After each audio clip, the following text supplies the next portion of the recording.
국힘당이 거의 극우 정당으로 지금 짜부러들고 있기 때문에 민주당이 얼마나 잘하냐에 대한민국 얼마나 잘 되냐가 거의 다 90% 걸려 있습니다. 맞아. 그러니까 그냥 민주당의 문제가 아니고 민주당이 이 어떤 문제를 어떻게 하느냐가 대한민국 어떻게 되느냐를 그냥 결정하는 거예요. 그렇기 때문에 저는 민주당에서 정치하시는 분들이 좀 책임성 있는 태도로 했으면 좋겠어요. 예. 그냥 국회의원 자기 좀 안 되면 어때? 한번 했으면 됐지. 아 그렇게. 왜냐하면 지금 국민의힘은 당은 극우와 뭐 제휴한 게 아니고 그 자체가 극우예요. 원래부터. 애초에 대한민국 설립 이후부터 지금까지 계속해서 계속해서. 극우였어요. 노골적으로 극우 성향을 드러내냐, 좀 슬슬 문제를 감추냐 그 차이만 있었던 거지. 그 지난번 윤석열의 내란은 그냥 눈치 없이 그냥 드러내버린 거지. 그 이제 이명박 같은 사람은 살살 감추면서 했고. 네. 뒤로 그 짓을 했잖아요, 전부 다.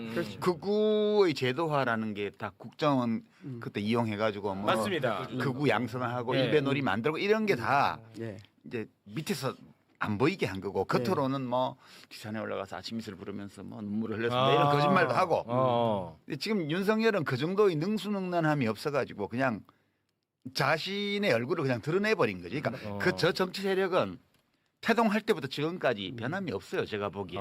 그냥 약간 예전보다 예. 사회에서 차지하는 지분이 좀 줄어든 거지. 그러니까 분칠이라도 했느냐, 아예 분칠도 안 하느냐. 예, 그런 차이고 이제 이런 세력이 유럽에 갖다 놓으면 모든 우파 정당들이 손을 잡지 않으려고 하는 극우 정당이에요. 이게 대한민국이고 이걸 우리는 받아들여야 돼요. 그 부분을 네. 약간 제가 이제 의의가 있는 것은 이렇게 보면. 의의가 있는 것은 뭐냐면 아니 한마디만 더 붙이면 저처럼 생각해야 마음이 편해. 마음이 편하다. 원래 그래. 이렇게 생각하면 특별히 지금 국힘당이 하고 있는 저 행태에 대해서 뭐 내란 피의자 공천하고 이런 거에 대해서 미치겠어요. 우리 박고영 선생님처럼 생각을 하면 쟤들이 왜 극우를 끌어들이지 제도화하지 큰일 났어 화나 막 이렇게 되잖아. 네. 그러면 안 돼요. 그러면 원래 저런 애들이야. 안 그래도 저는 진짜 그 부분에 대해서 굉장히 스트레스를 많이 받는 사람이거든요. 내란 일으켰어. 그리고 심지어 이재명 정부가 너무 잘해. 그러면 너무나 당연하게도 국민의힘이 완전히 쪼그라들 거라고 난 생각했어. 네. 근데 지금 뭐 선거가 다가오면 다가올수록 뭐 결집한다는 얘기 나오고 하니까 제가 아주 돌아버리겠거든요. 그걸 받아들여야 돼. 현실을 받아들이지 않으면 그때부터 정신의 고통이 시작되는 거야. 제가 좀 그런. 그러면 한국의 극우를 지지하는 집단도 다른 유럽이라든가 이런 부분에 비해서 우리가 많다고 생각을 해야 되는 건가요? 그건 어떻게 구분을 해야 되는 거예요? 그렇죠. 많이 있으니까 그 아니, 상 세력이 있는 거지. 약간의 이게 복잡한 문제긴 한데 네. 여기서 뭐 학문적인 논의할 건 아니잖아요. 네네네. 그러니까 그 큰일 조금 납니다. 단순화시키면 네. 그러니까 저는 극우적인 양태를 보이는 것하고 속성 자체가 극우인 건 다르다고 생각해요. 그런데 무슨 말이냐면 독재는 극우인가? 그렇게 생각하면 독재도 극우로 보면 극우죠. 근데 독재가 극우라고 저는 생각하지는 않거든요. 그러니까 박정희가 극우주의자는 아니라고 생각해요. 권위주의자지. 그러니까 권위주의하고 극우는 다르다고 보는데 그것이 뭐냐면 권위주의자가 극우를 사용하고 이용했다고 저는 보는 입장이에요. 그런 입장이고 저는 박정희 대통령이 극우라고 보는데. 저는 이제 그걸 좀 다르게 보는 거예요. 박정희는 권위주의자이고 권위주의자가 극우를 적절하게 활용하고 이용하고 사용했다. 그런데 지금은 제가 보기에는 지금은 국힘은 극우가 지배하고 있다. 실제로 이념적으로나 그러고 그 큰 차이가 뭐냐면 아까 말씀드린 것처럼 정의관 자체가 다르다는 거예요. 기존의 정의관은 어쨌든 우리가 일반적으로 이해할 수 있는 정의관을 부정하는 형태는 아니었어요. 근데 지금은 내란에 대해서조차도 부끄럽게 여기지 않고 오히려 피해의 서사로 분노로 뭉쳐 있다는 거예요. 참 미치겠어요. 이런 점에서 조금 차이가 있다. 네. 저는 그렇게 보는데 뭐 그게 중요한 문제인지는 모르겠지만 네네네. 일단은 그렇게 본다. 뭐 중요하지 않은 문제이기 때문에 네, 그렇죠. 그냥 우리 마음이 편한 쪽으로 생각해요. 편한 쪽으로. 오케이. 저처럼 생각하면 네. 훨씬 편합니까? 마음이 편해요. 아, 그렇구나. 근데 실제로 이번에 내란과 관련된 후보자들이 엄청 많아요. 네. 참여연대가 요거를 좀 정리를 했더라고요. 그거 한번 좀 볼까요? 이렇게나 많아. 야, 몇 개 한번 좀 소개를 해봐. 이게 가당키나 한 나라냐는 거예요, 저는. 그러니까 스트레스가 없을 수가 없습니다, 제가. 내란 중요 임무 종사 혐의로 기소된 후보 추경호, 김현태 있고 와. 내란 또 윤석열, 비호하고나 옹호, 이정현, 이장우, 김영환, 김태규, 이용, 이철호, 박민식, 안태욱, 김석훈, 뭐 고기철, 오세훈, 김두겸, 이진숙, 박형준, 박완수, 김진태 이 외에도 하여튼 25명이고 그렇습니다. 대표적으로 이거지 그 밑에 시의원, 구의원까지 하면 훨씬 더 훨씬 많을 더 겁니다. 많아. 그러니까 내 말이 맞는 거예요. 그 사람들이 극우와 제휴를 한 게 아니고 저 당은 자체가 극우라니까. 그러니까 이렇게 이런 사람들을 후보로 막 각급 후보로 선거 후보로 공천하는 게 잘못 해서는 안 될 일을 한 게 아니고 그들로서는 할 수밖에 없는 일을 한 거예요. 받아들여. 받아들여요. 네. 원래 그렇구나. 그래 왔다. 네, 쟤들은 원래 그런 애들이야. 근데 많이 약해졌잖아. 약해진 건 맞아요. 네. 근데 그 지금 뭐 또 계속해서 결집한다 그러고 굉장히 지금 나오는 여론조사를 보면 점점 붙거나 저는 역전당하는 경우도 약해진 건 있고. 확실하다고 보고요. 약해진 건 맞아요. 약해진 것도 확실하고 기울어진 운동장이 우리 쪽으로 와 있는 것도 확실하다고 생각해요. 다만 그게 상당히 위험한 시도라는 거거든요. 말하자면 지금 범민주 진보 진영이 건강한 방식으로 다양성을 키우는 체계인가? 무슨 말이냐면 국힘이 저렇게 멸망한 데는 제가 보기에는 유사성, 동일성으로 꼭꼭 뭉쳐 있었다고 보거든요. 그런데 지금 민주당이 과연 이 다양성을 어떻게 어떤 방식으로 앞으로 이끌어 가려고 하는가? 다양한 세력들을 하나의 세력으로 만들려고 하는가? 다양한 세력들과 공존하는 방식으로 범민주 진영을 이끌어 가려고 하는가? 기로점에 서 있다고 생각해요. 그러니까 국민의힘이 쪼그라든 만큼 예. 민주당은 좀 더 넓어질 텐데 예. 이거를 굉장히 다양해질 거 아닙니까? 그렇죠. 이거를 어떤 식으로 함께 갈 것이냐. 그렇죠. 이 문제가 굉장히 심각한 굉장히 문제라는 중요한 거예요. 문제가 됐다. 와 정리 진짜 잘하신다. 맞아요? 최욱 씨. 예. 진짜 우리 강성필 지금 부대변인. 네네네. 그런 문제 고민하고 있을 거 아니야 민주당 분들은. 그렇죠. 근데 저는 방금도 여쭤보고 싶었던 게 그러면 그 구구가 좀 줄어들고 있는데 왜 20대 이 젊은 사람들은 구구 보수가 늘어나고 있는지 사실 우리가 여론조사를 돌릴 때마다 계속해서 이 젊은 층들이 오히려 더 4.19나 5.18 보면은 더 젊은 사람들이 분노하고 거기서 대항을 맞아, 해야 되는데 그래왔지. 왜 지금 이렇게 반대되는 현상이라는 전 그게 그 궁금해요. MB가 뿌린 씨앗이잖아. 논점 일탈하지 말고. 그건 제가 민주당 분위기 어때? 이 문제 지금 최욱 씨가 정리한 이 문제 있잖아요. 네네네. 뭐 생각이나 해? 왜 그렇게 아프게 하세요? 고민이나 하냐고. 제가 부대변인님은 그런 지위에 있지 않을 것 같고 아우 무슨 네, 소리? 지금- 난 종편 수계들을 잘 보고 있거든. 네. 민주당을 대표해서 나눈 종편 출연자들을. 네. 그 저분들의 말 속에 저는 민주당 당원도 아니고 그 내부 사정을 모르니까 무언가 그들이 이 고민하는 문제들이 좀 비쳐 나올 거다라고 이렇게 기대하면서 이렇게 좀 이렇게 보고 있는데 본 잠정적인 결론은 고민이 한 개도 없구나. 그런 잠정적으로 그런 느낌을 받았어요. 어때요? 아니 저희도 철학적으로나 뭐 당연히 고민하죠. 다만 저희 같이 이제 부대변인단이나 뭐 마치 방송에 나오시는 분들은 이 현황과 관련해 가지고 팩트로 저희가 검증을 하고 싸워야 되는 그런 입장이 있어서 그럼 그런 매일같이. 것들을 말할 수 있는 심도 있는 시간이라든가 기회나 그게 조금 부족한 면은 있다. 그러니까 방송에 이 고민하시죠. 문제가 네. 저는 지금 평택 선거에서 드러난다 보거든요. 아유, 그것 또 때문- 평택이야. 아니 그것 때문에 핵심. 지금 이 문제 문제가 때문에 평택 선거에 집약돼 있다고 아니 저는 생각해요. 그러니까 이 문제 때문에 사람들이 마음이 불편해. 그렇습니다. 그러니까 이 질문에 대해서 민주당 쪽이 명확한 답을 주지 않더라도 저 답을 가지고 있구나. 그리고 대충 그 답은 이런 것 같아라고 짐작할 수 있으면 사람들이 마음이 편해. 자 그러면은 뭐 근데 그거 안 느껴지기 때문에 저는 지금 지방선거를 보는 모든 그런 시각들이 네. 불편함이 묻어 있는 거예요. 지금 걱정이 묻어 있고. 자 그러면 그 얘기 할게요. 안 그래도 아니 이게 저는 진짜 이것과 관련해 가지고 솔직히 궁금한 게 되게 많아요. 저는 그런데 요거 일단 하나만 확인하고 갈게요. 여기 계신 분들 다 똑똑하신 분들이니까 댓글상으로는 굉장히 뜨겁잖아요. 평택 을이. 네. 근데 실제 대한민국의 그냥 많은 국민들도 이 현상과 이 사안에 대해서 이 정도로 뜨겁게 관심을 갖는 건 맞아요? 관심은 있죠. 그거는 사람들이 맞아요. 표현은 잘 안 하는데 그건 맞고. 관심은 많아요. 근데 이제 이게 이 평택을 문제는 그냥 하나의 상징적인 거고요. 평택을이 왜 저렇게 시끄러워 보이냐는 평택을 자체가 문제가 아니고 그 자체도 문제지만 지금 최욱 씨가 정리했던 그 문제 있잖아요. 지금 구조가 이렇습니다. 철학적으로 하면 복잡한데 그냥 외부의 적이 약해졌어요. 네. 그렇죠.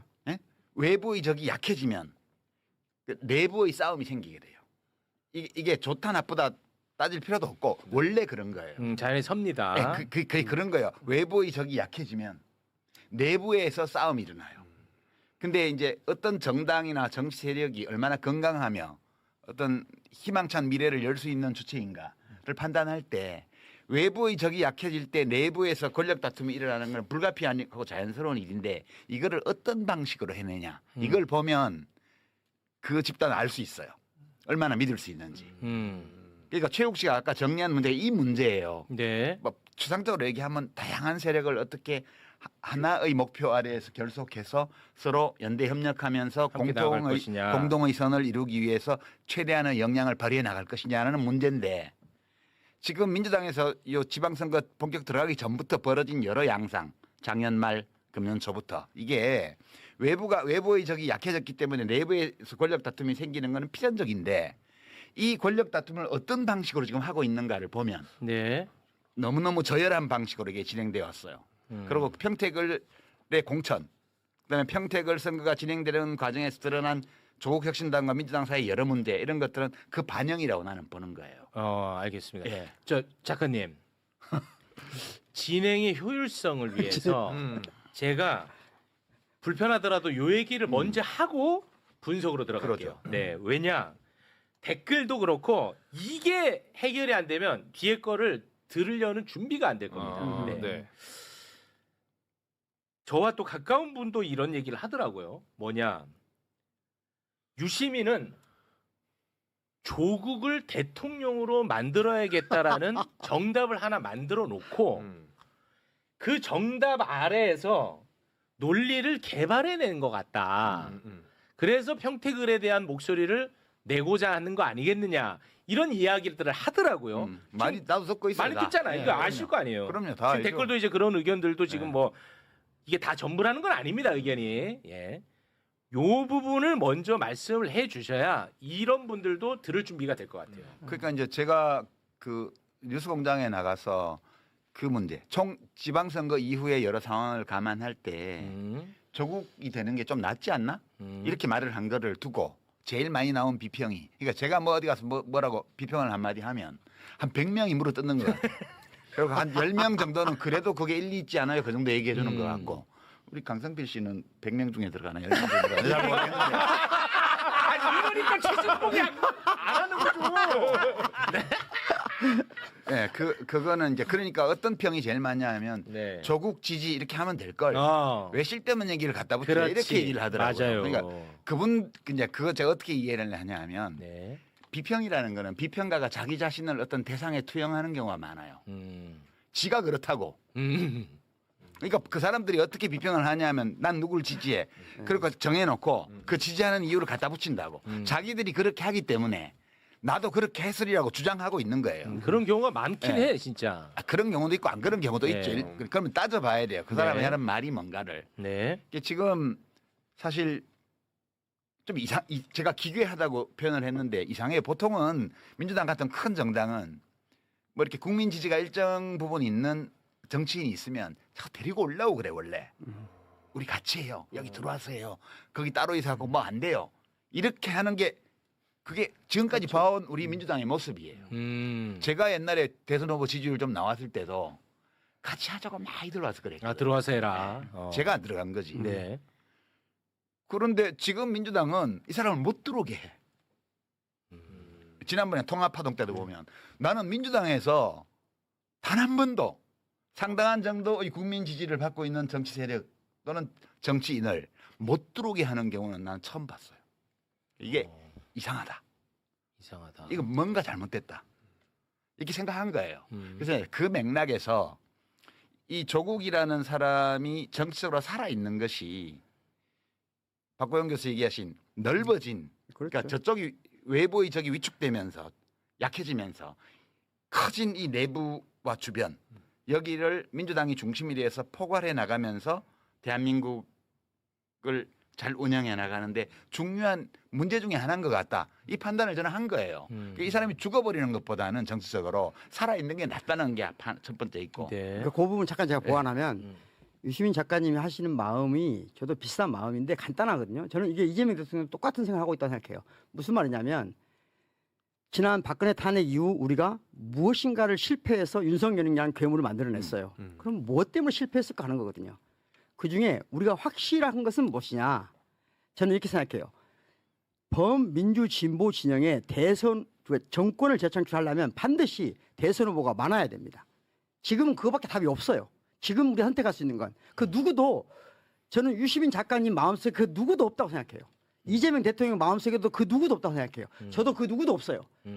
저희는 저 같은 사람들은 그냥 대선 후보가 대선급 후보들이 잘 생겨났으면 좋겠다. 네. 그래서 마지막에 극적으로 잘 싸웠으면 좋겠다. 그리고 그 중에 누가 되든 우리는 그 사람을 향해서 그 사람을 데리고 정권 그렇죠. 재창출한다. 누가 이게 되든 자연스러운 거 상관없어요. 아니에요? 네. 이게 너무나 자연스럽잖아요. 저도 거기 한 표 던지는데. 저는 대통령도 똑같다고 생각해요. 아니 근데 대통령 얘기는 굳이 하지 마시고. 제가 이 얘기를 하냐면 대통령이 다른 마음을 먹었을 리가 저는 1도 없다고 생각하는데 그걸 왜곡한 사람이 저는 딴 마음이 있다고 보는 거예요. 그러니까 이제 대통령의 입장은 우리가 뭐 나중에 따지면 되고요. 네, 그건 모르고. 네, 대통령의 견해가 뭔지는 별로 중요하지 않아요. 네. 그냥 우리가 그냥 객관적으로 흐름을 그렇죠. 보는 거예요. 그런 건데 지금 보세요. 그럼 지난번에 탄핵하고 내란 청산 정치 선거연합을 만들어서 49% 넘게 득표해서 이재명 정부가 섰습니다. 지난 대선 때는 일치 단결해 있었어요. 그렇죠. 네. 그렇죠. 범민주 진보 진영이. 네. 네. 근데 저쪽이 약해졌잖아요. 이제 대선 끝나고 나서. 그렇죠. 대통령 인기가 높아요. 지지율이 높아요. 국민들이 정부를 신뢰하고 있어요. 네. 이따 우리 데이터 보겠지만 MBC 여론엠 보면 지난 1년간의 국정수행 지지율은 60대 30이에요. 잘한다 60, 못한다 30. 크게 변동 없어. 네, 그 윤석열 때는 못한다 60, 잘한다 30이었어요. 정반대네요. 네. 네. 그렇게 돼 있는 조건에서 지금 지방선거를 치르고 있고 전국이 운영이 되고 있는데 이 상황에서 이쪽 내부를 보면 엄청 느슨해졌습니다. 지금. 이게 이제 아까 얘기한 외부의 적이 약화되면 내부의 균열이 생기는 증상이에요. 어쩔 수 없어요. 이 어쩔 수 약화되는 건 불가피해요. 네네. 그러면 외부의 적이 약화된 상태에서 이 범민주 진보 진영의 결속과 연대, 연합 또는 조율 이런 것들을 할 수 있는 어떤 걸 만들어내야 돼요. 근데 그 책임은 주로 민주당에 있죠. 민주당이 압도적인 비중을 갖고 있기 때문에. 그렇죠. 근데 민주당이 이 일에 대해서 하나도 안 해요. 아무것도 안 해요. 그러고 필요할 때는 작은 정당들을 끌어다 쓰고 국회에서 지금까지 해온 양상은 뭐냐면 아무것도 안 합니다. 양상은 뭐냐면 중도나 우파적 성향을 갖거나 심지어 약간은 위험한 정도의 우파적 성향을 갖는 사람들을 끌어다 썼어요. 하지만 왼쪽 날개에서는 그 누구도 활용하지 않았어요. 예. 다시 안 했습니다. 말하면 민주당 밖에 있는 사람을 끌어들일 때 제가 보기엔 진정한 의미에서 연합정당을 하고 진정한 의미에서 미래를 위한다면 쉽게 말하자면 기본소득당이나 또는 그 밖에 뭐 진보당이나 그 밖에 다른 정당들이 사회민주당에 있잖아요. 네. 저는 조국당은 다른 문제라고 생각합니다. 그런데 그런 다양한 정당들의 다양한 인력들을 저는 최소한이라 써야 된다고 생각하거든요. 근데 그런 제스처가 없었어요. 전혀. 정당도 없었고 정부도 없었어요. 근데 이제 그 문제보다 더 심각한 거는 이렇게 진단을 누가 하잖아요. 예. 그러면 지금 어떤 네트워크가 만들어져 있냐면 지금 언론은 조국에 불리한 보도는 옛날에 엄청나게 많이 했고 지금도 많이 하고 있어요. 그러나 조국의 경쟁자에게 불리한 사건은 어떤 사실이 나와도 거의 보도 안 합니다. 지금도 마찬가지예요. 그러니까 일부 언론, 그다음에 일부 뉴미디어, 정치 채널들, 일부 비평가들, 일부 정치인들 민주당 안에, 일부 정치 세력들 여기가 제가 느끼기에는 네트워킹이 돼 있어요 이미. 경위는 모르지만. 그래서 지금 이 지적을 하잖아요. 그러면 가짜 정보로 이걸 논박하는 방식으로 일제히 합니다. 예컨대 지금 정구영 선생님 이렇게 저 박광 선생님 얘기했는데 왜 안 갖다 썼어? 갖다 썼잖아 이런 식으로 반박합니다. 그러면서 그 노동부 장관은 뭔데? 노동부 장관 정의당이야.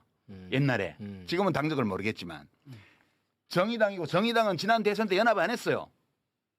그렇잖아요. 네. 그다음에 배진교 비서관 그 사람은 정의당 하다가 민주노동당 정의당 하다가 민주당으로 왔던 사람이잖아. 그러니까 완전히 다 사실이 아닌 것들을 가지고 지금 걱정이 되어서 지금 그러니까. 박고영 선생님도 그렇고 저도 그렇고 예. 연합. 걱정이 되는 거야 앞으로가. 앞으로 걱정돼요. 네, 건강한 걱정이 되어서 연합은- 이걸 비평을 하면 예. 그 비평의 취지를 받아들여서 논의를 하는 게 아니고 네. 이 비평 자체를 비평한 사람의 인격을 공격해서 깔아뭉개는 방식으로 네트워크 전체가 대응하고 있어요 지금. 그래서 그러면은 그 네트워크가 존재한다면 예. 느슨하든 아니면은 아주 제대로 꽉 네트워킹이 돼 있든 간에 예. 그들은 무엇을 위해서 그렇게 네트워크가 연결돼 있는 거예요? 지금은 뭐 제가 증거가 없어서 말은 안 하겠고요. 네. 그러니까 예컨대 한 6개월 전부터 문조털레로 묶어가지고 지금 공격하고 있습니다. 계속 인신 공격을 문재인 대통령 비하하는 것부터 시작됩니다. 문재인 대통령 비하, 조국 비난, 정청래 욕하고 이제 김어준 유시민 비방하고 이렇게 탁 묶어져 있어요. 이게 저는 무지무지하게 조직적으로 지난 6개월 동안 진행되어 왔다고 보고요. 네. 이게 그냥 그렇게 어떤 사람이 만든 사조직이 이렇게 하고 있다면 별 문제 아닌데 네. 민주당 안에 상당한 세력과 이게 엮여 있기 때문에 굉장히 민주당의 미래가 지금 불확실해 보이는 거예요. 이게 큰일 났다. 그러니까 그렇게 간다면 무언가 어마어마한 목적이 있어야 될 거 아니겠습니까? 그 내부의 권력 다툼이라고. 권력 했잖아요. 다툼을 보시는 거예요? 그 자연스러운 건데 그 자체는 이 방식이 얼마- 이상해요. 얼마나 자연스럽냐면 이게 제가 이렇게 아주 극단적인 예를 들을게요. 사회주의 혁명이 성공하고 모든 세력에 척결된 일당체가 된단 말이에요. 그러면 그때 가장 폭력적으로 변합니다. 그렇죠. 당 내부가 언제나 그래요. 그러니까 지금 범 우파가 극우화되면서 저는 약해지다 보니까 범민주 진보 진영 내부가 지나치게 폭력적이에요. 그렇죠. 무지하게 폭력적입니다. 네, 지금. 이게 너무 지나칠 정도로 폭력적이에요. 무슨 말이냐면 마치 뭔가 죽일 것처럼 다 인격을 너무 쉽게 다 야단해 버려요. 아니 전임 대통령에 대해서도 이런 식으로 우리 민주당 범민주 진보 진영들이 대통령에 대해서 조금 마음에 든고 안 들고 있는 부분이 있는 건데 그렇죠. 그런 거 인격적으로 살인해 버려요. 이런 일은 없었어요. 근데 이런 일이 왜 생겼냐? 저는 근본적인 원인은 우파가 극우화되고 우리 내부가 너무 펑퍼짐해졌다. 그런데 이때 가장 중요한 문제는 뭐냐? 우리가 이 다양성을 어떻게 관리하고 어떻게 이끌어갈 것인가에 대한 저는 합의가 있어야 한다고 생각해요. 합의 과정이 필요하다고 보고 숙고가 필요하다고 봐요. 그런데 그 문제에 대한 숙고가 없이 권력 싸움만 한다. 그게 너무 지나치다. 자, 어찌됐든 두 분은 이 상황이 걱정이 돼가지고 그렇죠. 말씀을 하시는 네. 거라면 저는 6개월 전부터 계속 말씀하셨죠. 걱정해왔어요. 그 굉장히 같은 맥락 속에서 말씀을 계속 하신다는 걸 제가 느끼고 있는데 그렇다면 그거를 잘 설득하는 것도 굉장히 중요하지 않습니까? 그렇죠. 근데 지금 설득은 잘 안 되는 것 같아 보니까. 설득 안 돼요. 안 돼요? 예, 굉장히 지금 양상이 폭력적이고 제가 이제 하나 단서를 달겠는데 이번 이제 오늘 저게 시작됐습니다. 사전 투표가. 그렇습니다. 그러니까 지금 내란청산 정치연합을 유지를 해야 돼요. 지금. 그래서 유력한 후보는 다 지금 민주당 후보들이에요. 광역 단체장 포함해가지고 웬만한 시군구 단체장 후보들은 다른 당 후보들이 될 때가 호남 빼고는 없습니다. 호남의 일부 지역에서 조국혁신당 후보들이 뭐 경합하고 있다 그러고 나머지를 제외하면 거기를 제외하면 나머지는 지역구 후보는 민주당 후보밖에 없어요. 사실상 99.99%. 거기를 투표를 해줘야 돼요. 그렇죠. 네, 거기를 투표를 해서 지난 대선의 지금 연장전이거든요. 이게 2라운드예요, 지금. 지난번 네. 대선이 1라운드 내란청산. 지금 지방선거가 2라운드고 2년 후에 3라운드 총선이 또 있습니다. 그러니까 1라운드 연합을 2라운드에서 유지해야 돼요. 강화할 수 있으면 강화하고. 그렇게 해서 표를 다 찍어줘야 됩니다. 나와서 투표해야 되고 민주당 후보에게 표를 찍어서 국힘 후보를 떨어뜨려야 돼요. 이게 지금 내란청산 2라운드이기 때문에. 그렇죠. 그런데 민주당에서는 그것만 하라는 거야 지금 유권자들 보고 누구를 내든 어떤 함량미달 후보를 내든 어떤 문제 있는 후보를 내든 우리가 후보 냈으면 잔소리하지 말고 이 국짐 제로의 대의에 동참하는 자라면 다 우리 후보를 찍어줘야 돼. 너네 당원들 중에서 딴 당 후보 지지하면 징계할 거야. 이런 식의 폭력적인 은사를 당 조직에서 막 내고 있습니다. 이거 저는 적신호라고 봐요. 그래서 유권자들은 구분해야 됩니다. 지금 옛날 같으면 화나서 나 탈당해. 절대 탈당하면 안 되고요. 어느 당이든. 그 당에 몸담고 있으면서 그거는 나중에 바로잡으면 돼요. 선거는 이 내란청산 선거연합의 승리를 담보할 수 있도록 최대한 투표를 하시고 그죠? 그다음에 평택을해서 누가 되냐 무슨 상관이 있어요 솔직히? 아니 여야 구도가 변하기를 합니까? 뭐가 바뀌어요? 입법권과 관련해서는 이번 지금 보궐선거 10몇 개 있는 지역이 어떤 결과가 나더라도 국회의 입법권 행사에는 아무 영향이 없어요. 네. 그래서 이거를 의식하는 사람들이 그 뒤를 생각할 때 다시 국회에서 검찰개혁을 완수하고 그다음에 3라운드 2년 후에 총선 때 또 연대연합을 만들어내는 그다음 또 대선까지 가는 이걸 내다보는 당원들이나 지지자들은 이걸 걱정해서 지금 평택에서 고민하는 거거든요. 자기가 민주당 평소 지지자고 당원임에도 불구하고 정말 민주당 후보를 찍어야 돼. 이 고민하는 마음을 알아주고 그분들에게 우리도 그런 고민을 하고 있다고 얘기를 하고 그럼에도 불구하고 우리 당 후보니까 찍어달라고 부탁하는 거는 가능해요. 근데 니네 안 찍으면 징계할 거야. 이런 태도는 저는 민주당 계열의 정당에서는 처음 봤어요. 그건 제가 알기로는 걷어들인 것으로 알고 있어요. 처음에 그 경기도당이 네, 그런 네. 식으로 성명서를 냈는데 그건 제가 보기엔 폭력계이거든요. 알겠습니다. 제가 그러면 약간 좀 논의를 조금 그러면 좁혀가지고 네. 요 우리 강성필 부대변인님한테 한번 좀 질문을 하겠습니다. 그 민주당 정치인 중에서도 이런 얘기를 하는 사람이 있어서 네. 제가 한번 이 세계관이 제가 정리가 안 돼서 한번 좀 여쭤보는 건데 평택을 김용남 후보가 민주당 후보니까 그렇죠. 김용남을 우리가 반드시 당선시켜야 된다. 네. 그건 이상할 게 없어요. 그럼요. 그런데 같은 사람입니다. 네. 그런데 전북도지사는 무소속 김관영 후보가 되면 안 될 거 아니에요. 이 논리라면. 그렇죠. 근데 이거에 대해서는 또 굉장히 반대하는 듯한 발언을 하거든요. 그러니까 김관영에 대해서 뭔가 좀 기우는 듯한 발언을 한단 말이에요. 이게 안 맞잖아, 두 가지가. 그렇게 말하는 사람은 안 맞죠. 하지만 저처럼 평택에서도 우리 김용남 후보가 당선되어야 한다.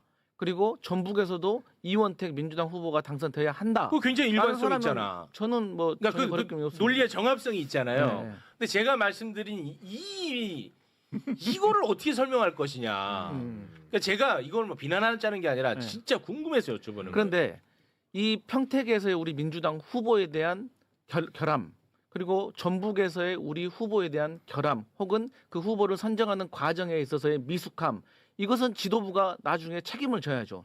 하지만 지도부가 이미 그걸 결정을 했는데 결정하기 전에는 내부적으로도 말이 많았습니다. 이게 맞나? 이 사람이 맞나? 하지만 지도부가 당대표가 결정을 해버렸으면 뭐 다른 당원과 지지자들은 다른 얘기를 할 수는 있겠지만 최소한도로 당직자 혹은 민주당의 명함을 달고 방송에 나가는 사람들은 그렇지. 거기에 대해서 반대되는 말을 한다는 것은 그렇죠. 좀 당직 내려놔야죠. 부 대표님부터 책임지셔야 되겠네. 부 네. 대표님부터. 네, 뭐 어쩔 수 없는 거죠. 당직 그러면. 내려놓고 당기 내려놓고 아니 그 말씀 당기 내려놓고 해야 되는 거 아니에요? 아닙니다. 저는 일관성을 말하는 아니, 정파적인 건 좋은데 네. 정파적일 수 있죠. 당연히 모든 정치인들은 정파적이니까 정파적일 수 있어요. 그런데 이 우리 같은 사람은 지금 정파적이지 않단 말이에요. 네. 정파가 없어요. 범민주 진보 진영이 건강하게 성장하게 바라는 뿐이에요. 그런 관점에서 얘기를 하는 때 예를 들자면 이 문제에 관해서 자 저는 대부업이나 또는 사채업자가 우리 공동체 구성원이라는 걸 인정합니다. 첫 번째. 그러니까 우리 공동체 구성원일 수 있다고 인정해요. 그런 의심을 받거나 그런 내 가족 중에 할 수 있다고 생각해요. 아니, 대법 자체는 불법이 아니고. 아니 제 가족을 할 수 있다고 생각해요. 예. 그런데 그 사람을 우리의 대표로 내세운 상징적 대표로 내세운 것에 대해서는 불편하게 생각할 수 있어요. 즉 그 문제를 제기할 때 당이 어떤 태도를 취해야 되냐 문제예요. 그렇지. 그걸 물어보는데 우리 그걸 엉뚱한 식으로 전략적으로 말할 게 아니고 이 문제에 대해서 상의해보자는 거예요. 당원들은. 그런데 그러면 너희는 반대편이 되니까 응징하겠다? 이거 굉장히 잘못된 거죠. 우리 아까 말했잖아요. 다양성을 어떻게 수용할 것인가. 그럼 정당 내부에서 다양성의 범위까지가 어디까지인가. 저는 정당 원이 된다는 거 김영남 전 의원이 후보가 더불어민주당의 구성원이 되는 것은 아무 문제가 없다고 생각해요. 그리고 선출직에 나가는 것도 아무 문제 없는데 그걸 당에서 알고 뽑았나요? 알고 그 사람 선출했나요? 몰랐죠. 몰랐겠죠. 몰랐으면 몰랐는데 우리 알게 됐어 지금. 네. 그럼 그거 어떻게 할 것이냐 이게. 그 문제에 대해서 논의해보자는 거잖아요. 그러니까 당의 사무총장이 서명이 다 됐다 이런 식으로 말을 하는 거는 제가 그거는 정말 당원 주권에 대한 그렇죠. 도전이고요. 그렇죠. 아니, 제가 근데 사실 국민을 무시하는 그러니까 거예요. 제가 그럴 때 좀 힘들거든요. 저는. 근데 이게 워낙 이제 조불수 프레임이 강하게 걸려 있다 보니까 제가 이게 말하는 게 굉장히 조심스러워요. 근데 저는 그런 거에 대해서 그러니까 뭐냐면 하루 종일 조국 후보를 비판하는 거 저는 너무 가능하다고 봐요. 그러니까 민주당 입장에서는 너무 자연스럽고 너무 당연하죠. 그런데 그리고 김용남 후보를 지지하고 응원하는 거 너무 자연스럽고 당연하다고 봐요. 그런데 구체적 사안 이거는 전혀 설득력 없는 논리로 사람을 무시하듯 마치 그거를 의심하는 사람을 비판하는 사람이 틀린 것처럼 자꾸만 얘기하니까 돌아버리는 거예요, 저는. 근데 제가 좀 궁금한 점이 예. 자, 그럼 김용남 후보가 허점이 있다는 것을 우리 지도부는 모르고 공천을 했습니다. 근데 선거하는 과정 속에서 허점이 있다는 게 드러났습니다. 근데 그게 사실 지금 정말 진실인지 아닌지는 사실 지금 네. 당장은 알 의혹 수가 단계죠, 없어요. 의혹 자, 단계. 그러면 지도부는 네. 거기에 대해서 검증을 했을까요, 안 했을까요? 뒤늦게라도 이제 알아봤을 거 아닙니까? 우리가 공천한 김용남 후보가 문제가 있나 없나? 그러면 당에는 네. 뭐 당무 감사라든지 어떤 기능이 있습니다. 네. 그래서 그 기능에 있는 당직자들이 저는 최대한 빠른 시간 내에 얼마나 정확하게 했다고 담보할 수는 없지만 그럼에도 불구하고 절차를 지켜서 나름대로 지도부에 보고를 했을 거라고 생각을 하고 그 보고를 토대로 사무총장과 당대표가 정무적인 판단을 했을 거라고 생각합니다. 그 판단의 옵션은 첫 번째, 이거 심각하니까 우리 사퇴시켜야겠다. 혹은 이걸 가지고 지금 사퇴시키면 전체적인 선거에 영향 줄 수 있겠다.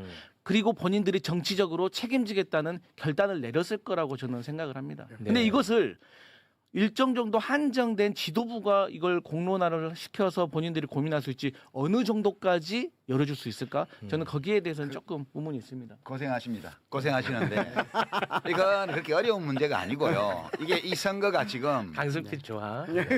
이따 우리 그 데이터를 보겠지만 네. 전체적으로 지방선거가 예컨대 16군데 하는데 8대 8이다. 이렇게 아슬아슬한 상황이면 벌써 잘랐어요. 그렇죠. 지금 이건 뭐냐면 선거가 너무 여유 있어 지금. 이건 뭐 평택을 해서 김용남 후보가 어떻게 되든 상관없이 전체 전황에 영향이 거의 없어요. 왜 없냐 하면 지금 민주당 후보를 찍으려고 하는 사람들이 영향을 받지 않아요 이거에. 평택을 민주당 후보가 무슨 사채업을 무슨 차명으로 했는지 안 했는지 했다 하더라도 그거는 거기 문제지. 이것 때문에 내가 민주당을 지지 안 한다는 거 이런 거 없어. 그럴 것 같아요. 그렇기 때문에 선거가 무지 여유 있어요 지금. 그래서 크게 경각심을 가지고 이 문제를 보지를 않아. 그러니까 내버려 두는 거예요. 예전에 총선 때 일을 들어볼까요? 총선 때 민주당이 이재명 대통령이 당대표 시절에 총선 치르면서 여러 우여곡절이 있었습니다. 네. 어떤 사람은 잘려나오고 어떤 사람은 맞아요. 버팅기고 뭐 네. 옛날에 무슨 어디 기고한 무슨 글에 뭐 좀 험한 말을 했다 이런 걸 뭐 노무현 대통령 깐 적이 있다 뭐 온갖 거 가지고 다 이렇게 해서 후보를 교체하기도 하고 막 다 했습니다. 그럴 때 어떻게 하냐 하면 정당이라는 건 그렇습니다. 갑자기 몰랐던 사항이 팍 튀쳐나오잖아요. 그러면 당사자하고 그 당사자를 당 지도부에 이렇게 연결해서 공천 과정에서 작용했던 정치인하고 막 수시로 통화합니다. 그리고 당사자를 불러갖고 사실이 뭔지를 물어본 다음에 어떻게 했으면 좋겠냐 물어봐요. 그럼 당사자가 보통은 저는 이거 억울한데 근데 지금 선거 임박해 있기 때문에 이거를 사실관계를 다투기 시작하면 당 전체가 계속 공격받을 것 같습니다. 그 제가 여기서 자진 사퇴하는 걸로 하시죠. 그리고 빨리 그 대안을 수습 국면으로 가겠죠. 대안을 빨리 해주셨으면 좋겠습니다. 이렇게 한 다음에 본인이 발표하고 당에서는 수용하고 그다음에 새로운 후보를 내고 이런 과정을 다 밟았어요. 근데 김용남 후보의 경우는 왜 안 되냐? 안 되는 거예요 이게 지금. 서로 간에 그 과거에 민주당의 후보가 어떤 문제가 불거져서 그것이 사실이든 아니든 간에 언론의 공격을 대대적으로 받기 시작하면 벌써 본인이 나 때문에 당이 선거에 지장을 받을 위험이 있다는 것 때문에 괴로워해요. 네. 그래서 본인이 물러나려고 그럽니다. 이 싸움은 내가 나중에까지 한 자연인으로서 내가 언론하고 뭐 다 해나갈 거다. 그러나 지금 당에 피해가 갈 수 있기 때문에 제가 물러서겠습니다. 이렇게 수습하는 게 100에 99이에요. 근데 지금 이 건은 이게 통하지를 않아요. 이 스토리에는. 제가 상세한 내용을 아는 건 아니지만 이 커뮤니케이션이 김용남 후보의 경우에 작동하지 않아요. 그리고 이제 김용남 후보하고 어릴 때부터 대학생 때부터 잘 아는 뭐 어떤 도당위원장이나 이런 사람들은 계속 김용남 커버 치는 뭐 무슨 당원들 협박하는 그런 성명이나 내고 있고 당 사무총장은 별 문제 없다는 식으로 얘기하고 지금 이렇게 작동하고 있는 거여서 이거는 김용남이 되고 안 되고 문제가 아니고 야 민주당 큰일이다. 그렇죠. 어떻게 하면 좋냐 이거. 그러니까 제가 생각하기에는 그건 거예요. 사람마다 다 이 문제를 바라보고 문제를 제기하는 방식이 다른데 제 관점은 그런 거예요.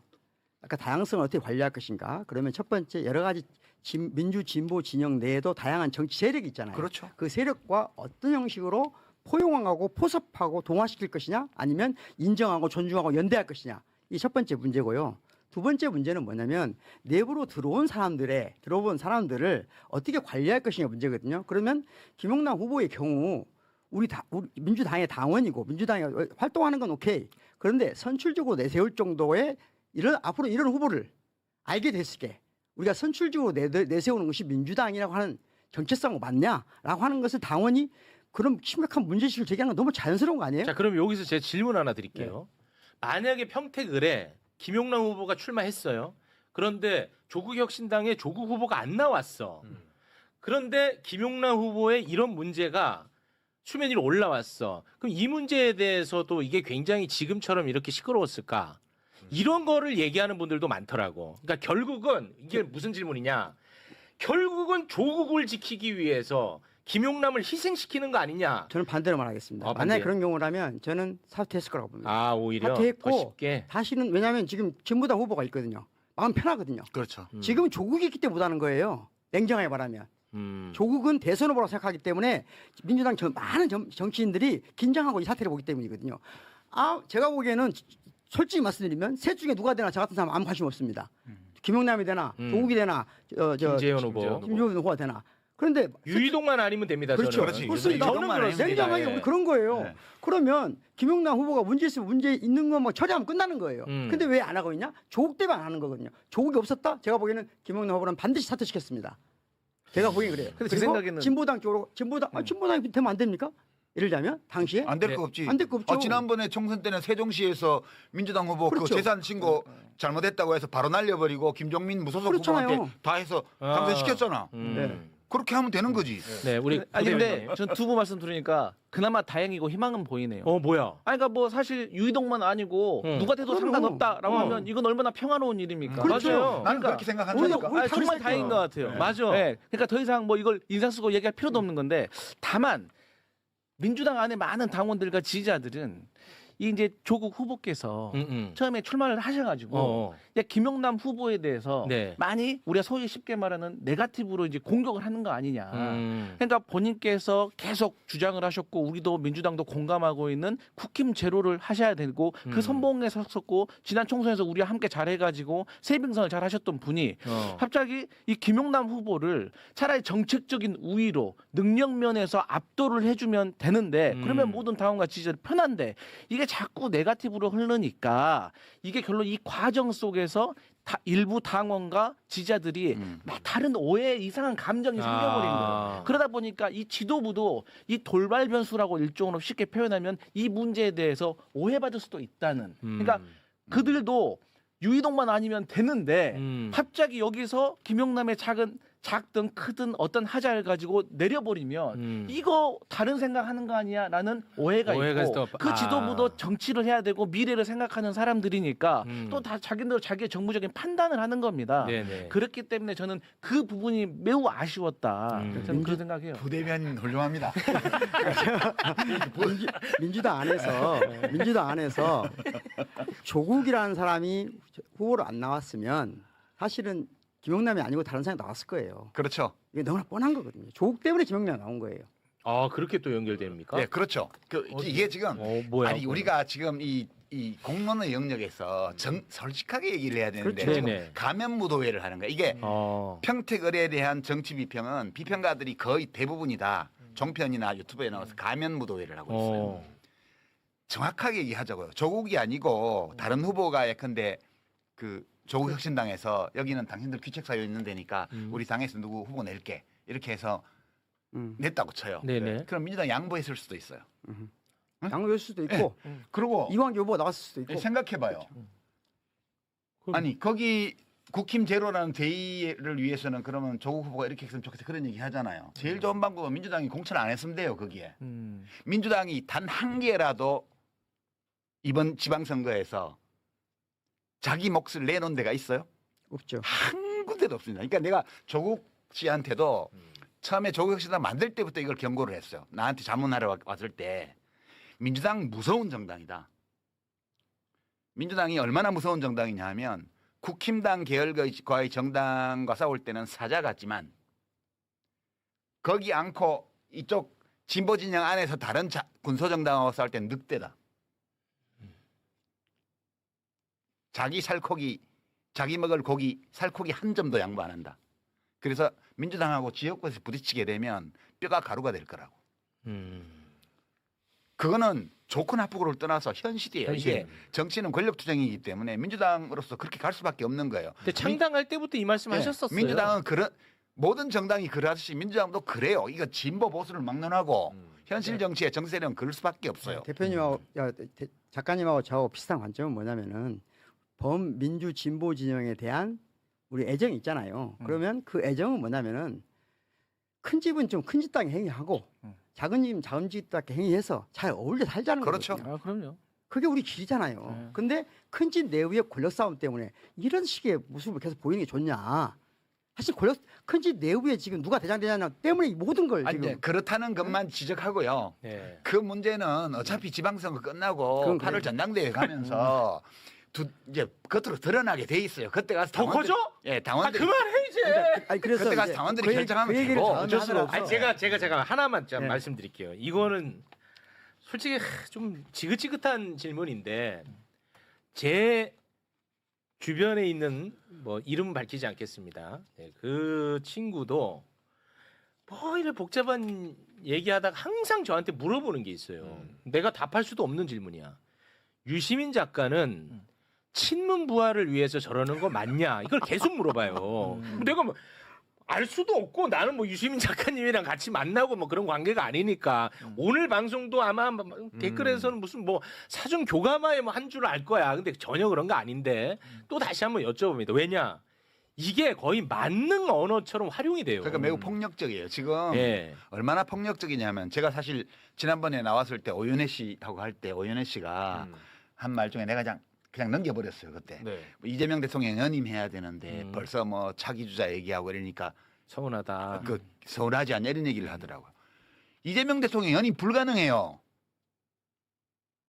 물론 정치 철학적으로 보면 국민 주권이기 때문에 지금 헌법의 부칙 조항, 이 개정 당시의 대통령에게는 임기와 관련해서 이 변경을 할 경우에 적용 안 된다고 돼 있는 부칙 조항조차도 그것도 다 헌법 개정 대상이기 때문에 된다고 주장하는 사람이 있긴 해요.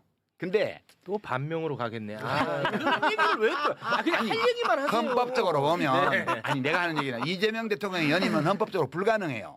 나도 이재명 대통령 연임했으면 좋겠어. 근데 불가능한데 그것이 가능한 것처럼 전제를 두고 그리고 그것을 가로막는 자로 조국, 문재인, 유시민, 김어준 이런 자들이 다 그거를 가로막고 있다는 식의 언설을 공유하면서 네. 이런 어리석은 얘기들을 해대는 거예요. 사람들이 많은 사람들이. 근데 그러니까 굉장히 많습니다. 그 얘기하는 사람 뭐 물어보세요. 친문이 누구냐고. 조국. 그러니까 그러면 조국 대통령 만들려고 그러냐 이렇게 말하면 되지. 음. 왜 친문을 갖다 찍어 바르냐고. 지금 가장 최근의 조사를 보면 작년에 나온 거 전직 대통령 중에 누구 좋아하냐 물어보면요. 네. 제일 최근 조사는 노무현 대통령이 40%입니다. 그리고 그 뒤에 김대중 대통령, 문재인 대통령에서 합쳐서 55%가 넘어요. 네. 박정희 대통령 25%예요. 박근혜 0 이렇게 나왔습니다. 와 진짜 영이에요 또. 그러니까 간만에 웃었네. 그러니까 무슨 말이냐면 지금 우리 소위 말하는 민주 진보 진영이라고 하는 여기는 어떤 전직 대통령을 좋아하느냐는 그 사람의 인생관을 보여주는 거거든요. 세계관, 철학을 보여주는 거예요. 그렇죠. 그러니까 이 세 분의 대통령에 대한 선호가 55%라는 거는 한국의 민주주의가 매우 안정된 기반이 올라 있다는 걸 의미하는 그렇죠. 거예요. 그러니까 여기가 연합해서 지금 민주정부를 계속 김대중 정부, 노무현 정부, 문재인 정부, 이재명 정부까지 이렇게 와 있는 거라고요. 네. 켜켜이 위에 쌓아가지고 시루떡 쌓듯이 쌓아가지고. 네. 근데 여기서 누구를 쳐내고 이렇게 이런 주장을 하는 자들은 네. 그 적진에서 온 간첩이거나 아니면 그냥 자기만의 정신 세계를 가진 독특한 사람이거나 아니면 내부 권력 투쟁을 위해서 진영을 폭파해도 괜찮다고 생각하는 자들이에요. 저는 저는 그렇게 생각해요.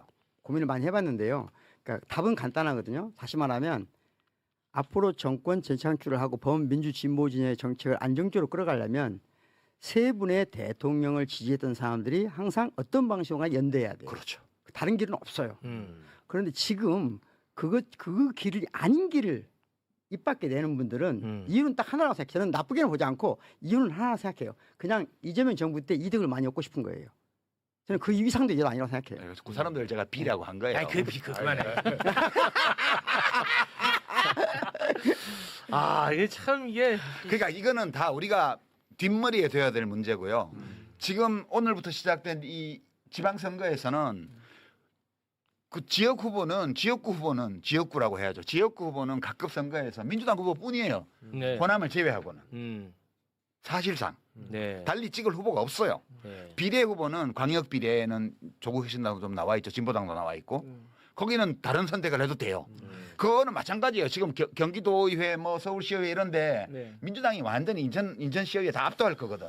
거기에 비례대표가 민주당이 비례대표 다 먹는다고 해서 좋을 것도 없고 나쁠 것도 없어요. 네. 거기에 비례대표를 뭐 조국 혁신당이나 진보당이 몇 석 가져간다고 해서 나쁠 거 한 개도 없습니다. 이게 그거는 사실 그렇죠. 박근혜 선생님 말씀하신 게 그건데 우리가 그 세 분의 대통령 또 현직 대통령까지 포함해서 네 분의 대통령을 가장 좋아하는 이런 유권자들이 하나로 뭉쳐서 전체에 이루면서 자기 의사를 표출할 수 있는 방법을 찾으면 돼요. 이미 많은 유권자들이 그렇게 하고 있고요. 네. 이제 오늘 그 사전 투표, 내일 사전 투표, 다음 주 수요일 날 투표는 그렇게 하고요. 네, 네. 이 일이 이렇게 시끄럽게 된 거는 그 이유 때문임을 우리가 이해를 하면 이해를 하고 있어야 된다. 그 다음에 때 되면 정리하면 되지 뭐 네. 이렇게 생각하면 되지. 그거 가지고 스트레스 받아서 밤에 잠을 못 자고 저 잠 못 이러면 자요. 안 된다 이거지. 최욱 씨가 하고 아니, 있다는 것 같아요. 그게 없다는 거지. 평택을에 얼마나 강력한 에너지가 모여 있냐면 제가 김용남 후보 인생 전체를 비판한 게 아니에요. 이번 해명이 너무 이거는 우리를 좀 무시하는 해명이다. 왜냐하면 지금 차명 의혹이야. 그리고 현금이 오고 갔다는 녹취가 나왔어. 그런데 예금 거래 내역서를 올리니까 이거 우스꽝스럽다라는 정도의 비판을 한 겁니다. 근데 그러니까 사람들은 나를 바보로 아나 이렇게 받아들이는 거예요. 제가 그렇게 받아들이는 거예요. 그런데 최욱을 10년 동안 사랑했대. 그런데 김용남을 한번 비판했다고 나에 대한 신뢰를 철회한대. 신경 쓰지 마요 그런 거. 아니 이거 그러면 김용남을 한 20년을 신뢰했던 거야 뭐야? 나는 그러니까 에너지가 너무 강력하게 모여 있다는 거야 여기에. 그렇게 얘기하는- 사랑은 움직이는 거야. 그렇게 얘기하는 사람은요. 최욱 앵커를 10년 동안 사랑한 사람이 아니에요. 아니야 맞아. 그냥 레토릭인 것 같습니다. 아니, 8년 나는 사랑했어요. 사랑했다. 네. 사랑했다고 보고 앞으로 또 사랑할 거라 봅니다. 그러니까 내가 금사빠지 금사빠. 좀 힘들더라고 내가 이게 이거를 참 사랑은 내가- 움직이는 거야. 아. 근데 제가 멍청한 질문 한번 네. 드리고 싶은데요. 제 주변에도 좀 있어요. 있어요? 그러니까 흔히 말해서 음. 이 지금 얘기한 이 민주진영의 어떤 연합, 연대 요런 거에 부정적인 어떤 시선을 보이는 사람들이 제 주변에도 있는데 네. 저는 좀 그분들하고 생각이 다르긴 합니다만 주장하는 요지를 좀 들어보면 자기네들도 나중에 어찌됐든 지금 일종의 권력 투쟁을 하고 있는 거잖아요. 근데 자기네들이 어떤 민주당의 어떤 당권을 잡으면은 그것이 결국에는 이재명 정부와 이재명 대통령의 성공을 위하는 길이다. 이른바 친문이라든가 또 치면 나. 예. 흔히 말하는 전통 민주당 세력들이 정권을 잡는 것보다는 자기들이 당권을 잡는 게 훨씬 더 이재명 정부의 실용주의 노선 뭐 이런 거를 더 강화하는 그런 계기가 되는 어떤 그런 것이다. 뭐 이런 식의 맞아. 주장을 많이 많아. 하거든요. 예. 그렇다면 주장이 그런 주장은 어떻게 생각하십니까? 꼭 잡으면 돼요. 그렇죠. 잡으라고. 그럴 때 그러니까 주장인데. 예, 정당 민주주의라는 거는 맞아. 내부에 그 경쟁을 다 열어놓은 거잖아요. 그렇죠, 그렇죠. 그러니까 내가 어떤 정치적인 욕구가 있다, 소망이 있다, 신념이 있다 이러면 따로 당을 만들든가 아니면 이미 있는 정당에 들어가서 주도권을 잡든가 원래 그렇게 하는 게 정답이에요. 네네. 그러니까 그렇게 하고 싶은 분들은 그렇게 하면 돼요. 그렇죠. 근데 문제는 그렇게 하지 말라는 게 아니고 어떤 방법으로 그렇게 하냐는 거예요. 이게 반칙, 저열한 방법 이런 걸로 이게 전체를 해치는 방식으로 이걸 하게 되면 네. 그런 의도를 가지고 그런 노력을 했다고 비난하는 게 아니고 그 사람들이 사용한 방식에 문제 제기를 하는 거예요. 근데 한 가지는 저열한 방식을 쓴다는 게 문제고요. 두 번째는 뭐냐면은 예를 들면 김대중 대통령 시절에 김대중 대통령의 체제 안에서 권력을 차지했던 사람들이 그 다음 정부에서도 권력을 유지하려고 그래요. 그렇죠. 그것 때문에 욕시키는 거거든요. 그것 때문에 김대중 정부를 파괴시켜요. 똑같이 노무현 문재인 정부 시절에도 지금 친문 세력들이 일부 욕으로 먹거나 잘려나간 이유는 그 권력을 이재명 정부 때도 유지하려고 했기 때문에 문제가 된 거예요. 근데 친문 세력은 다 정리가 안 됐나요? 떨려나갔죠. 다시 말하면 존재하지 않아요. 다시 아니, 말하면 다 떨어져 나갔잖아. 심판 받았잖아. 노무현 못 받아들인 김대중 세력들은 대부분 떨어져 나갔어요. 그렇지. 지금 살아있는 분들 한 분밖에 안 계세요. 그 표현이 정확하겠다. 박지원 대표 빼놓고는 한 분 있어요. 그 표현이 정확하겠다. 나머지 사람들 다 딸려 나갔어요. 똑같이 이재명을 못 받아들인 친문 세력들은 다 제거됐어요. 다 제거됐어요. 그 표현이 없어요. 정확해. 지난 이게 총선을 정확한 통해서 거예요. 다 날아갔어. 그 표현이 정확한 거 그럼 같아요. 나중에 똑같거든요. 나중에도 누군가 데리고 오는 거 오겠죠. 그럼 또 같이 뭉쳐야 되잖아요. 그렇지. 근데 그걸 못 받으면 어떻게 되겠어요? 그렇게 되는 거예요. 그럼 또 이제 그 정리가 그래서 되겠죠. 저는 네 분의 대통령을 제발 좀 갈라서게 하지 말자. 그게 정서적으로 상처를 주냐. 네. 좋지 않은 방법이다. 근데 이게 왜 설득이 안 될까? 참. 안 되죠 당연히. 적당히 하랍니다 저보고. 역겹대요. 아니, 제가 역겹대. 설득이 된다고 왜 안 되지라고 생각하면 자기가 괴로운 거야. 너무 원래 괴로워요. 설득이 안 돼요. 그렇지. 안 안 돼요? 되는 게 정상이야. 정상이에요? 그러니까 설득은 안 되지만 그래도 그 어떤 사안 문제에 대해서 거기에 관련돼 있는 의미 있는 정보, 그 정보에 대한 의미 일리 있는 해석 이런 것들을 우리들 각자 그냥 얘기하는 거예요. 그렇죠. 얘기해서 그 중에 그건 그렇죠. 누군가가 네. 그 듣고 보니 그게 맞는 것 같아서 입장을 바꾸면 바꾸는 거고 네. 안 바꾸면 안 바꾸는 거예요. 네. 왜 남의 인생에 대해서 세계관에 대해서 왜 고통을 받아? 아니 그러니까 그거 최욱 씨 문제가 아니잖아. 이게 제가 뭐 아주 큰 담론에 대한 설득을 얘기하는 게 아니고, 그러니까 좀 아주 유치한 얘기 할게요. 그게 아니고 뭐냐면 저는 이제 조불쇼로 프레임이 되어 있는데 굳이 따지면 저는 김용남 후보랑 더 가깝지 않겠어요? 물론 가깝지도 않아요. 매불쇼로 오랫동안 함께 해왔고. 그 조국보다 김용남이 훨씬 많이 출연했지 않나? 비교도 안 되죠. 아니 조국 후보는요. 다시 한번 말씀드리지만 이게 2번 출연했는데 석방 이후에는 한 번도 매불쇼에 나온 적이 없어요. 석방 이후에. 근데 이상하다. 내가 매불쇼 나와가지고 우리 이재명 대통령 출연분 빼고는 내가 출연한 수요 난장판 1등부터 한 10몇 등까지 다 하고 있잖아. 다 전부예요. 근데 왜 유불쇼라고는 안 그래? 그러네. 단 한 번도 그거 못 들어본 것 같은데. 그건 좀 아주 일리 있는 서운하셨구나. 지적이에요. 조불쇼에 포함된 거 아니에요? 조불쇼 포함돼. 그러네요. 예. 아니 그리고 여러분이 만약에 저라면 네. 자 여러분이 접니다. 체육은 뭐 보면은 평론가들이 체육은 어차피 돈밖에 모르니까 돈에 쫓아갈 거다. 얘는 조회수의 노예니까 조회수 쫓아갈 거다. 유시민은 책 팔아먹으려고 나오는 거다. 그거는 진짜 제가 정말 너무 화나는 네. 얘기고. 이제 그런단 말이에요. 그러면 여러분이 저라면 그 소수 정당이 뭐라고 조국 후보를 지지하겠습니까? 여러분이 저라면 할 이유가 없는 거예요. 저의 사적 욕망에 따라서도. 그리고 실제로 저는 뭐 조국 후보에 대해서 뭐 옹호하거나 지지하거나 그런 걸 표명한 적도 없고. 저는 예를 들면 이번 광주에 지방선거 할 때 저는 개인적으로 진보당을 지지할 생각이거든요. 그럼 저는 왜 엄청나게 욕해야 되잖아 사람들이. 이거 안 해요. 진보당 할 수 있죠. 아니 그러니까 이렇게 생각한단 말이에요. 근데 조국 딱 찍은다 그러면 아마 난리 날 거예요. 그거 큰일 납니다. 네. 왜 그럴까 사람들이. 이것은 쉽게 말하면 너무 예민할 정도로 예민해요? 권력 투쟁하고 있는 거예요. 또 근데 그게 나쁘다고 생각하지 않아요. 그냥 나쁘지 않아요? 그런 거죠. 뭐 아니 왜냐면 오늘도 제가 보세요. 지금 준비한 이슈가 지금 부산 북구가 이거 오늘 재밌는 영상 많거든요.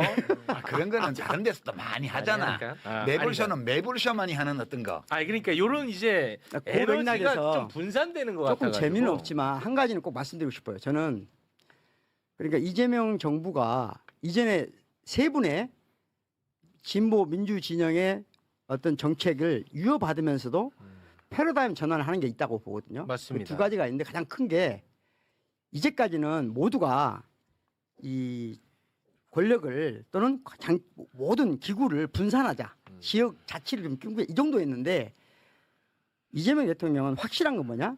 5특 3국이라는 건 제가 보기엔 패러다임 전환이거든요. 다시 말하면 5극 3특 아니에요? 5극 3특 그러니까 1극 체계를 확실하게 전환시킬 수 있는 계기를 마련하겠다는 거예요. 이건 저는 그렇지. 엄청나게 높이 평가하는 편이에요. 네. 그런데 그 기회를 지금 호남이 가장 먼저 잡았다고 봐요. 저는. 어쨌든 그러면 다른 지역도 이번 선거가 어떻게 이루어지냐에 따라서 이재명 정부 시절에 5 5극 3특으로 가는데 어느 정도 부합해서 갈 수 있냐 문제라고 보거든요. 저는 부산은 나름대로 저는 이번에 전주시 장관이 되면서 같이 갈 수 있다고 봐요. 네. 부울경은. 그러면 나머지가 문제거든요. 예를 들면 충청도도 지금 그 지지하는 후보들이 될 것 같으니까. 그럼 핵심은 두 군데인데 저는 그래서 대구 분들한테 진정을 호소하고 싶어요. 김부겸 김부겸. 이런 분들이 이번에 저는 돼서 대구 경북이 이 이재명 정부에서 처지지 않길 바랍니다. 혜택을 좀 진심으로. 받았으면 좋겠어. 혜택을 받길 바랍니다. 나 진짜 그래서 효능감 한번 느껴보고. 그렇죠. 아 진짜 그 동안에 어떤 본인의 갇혀 있는 생각이 좀 한번 트이는 기회가 됐으면 한번 좋겠어요. 그런 저는. 어렵겠지만 김부겸. 근데 지방선거는 저는 이제 약간 지금 저 선거 비평도 안 하고 그러는데 네. 제가 지난 한 10년 동안 계속 선거 때마다 선거 비평을 해왔는데 이번에 안 하잖아요. 네. 사실 이번 지방선거 늘 지방선거는 그렇지만 시장, 군수, 도지사 이런 거 뽑는 선거잖아요. 네. 그 잘못 뽑으면 자기들만 손해잖아. 그러니까 그러지 그러니까 않았으면 국회의원 선거는 어느 지역에서 잘못 왕창 뽑아놓으면 입법권을 중앙에서 모여서 행사할 때 나라를 엉뚱한 방향으로 끌고 갈 맞습니다. 위험이 있기 때문에 네네. 이게 그런 건데 좋겠어요. 네. 대구시장 잘못 뽑으면 지금 내란 피의자로 기소해 있는 사람 뽑았다. 그 대통령하고 협조도 안 되고 아무것도 안 됐다 그러면 대구 사람이 손해 보는 거죠. 그러지 않았으면 좋겠어요. 그러니까 그것이 다른데 영향을 별로 미치지 않아요. 그래서 저는 이걸 볼 때 김부겸 됐으면 좋겠어 이번에라고 생각하면서도 안 되면 대구 사람 손해지. 에이 못 그렇게 저는 생각을 해요. 못 됐어. 그래서 한번 말씀해 주시라는 거예요. 아니, 그런 거고. 대구 사람, 대구 분들한테 제가 보기에는 저는 이제 광주 사람이지만 대구가 이번에 뭔가를 크게 손해 보는 방식으로 결정이 나면 너무 안타까울 것 같아요. 안 돼. 그래서 한 번 더 호소드리고 싶어요.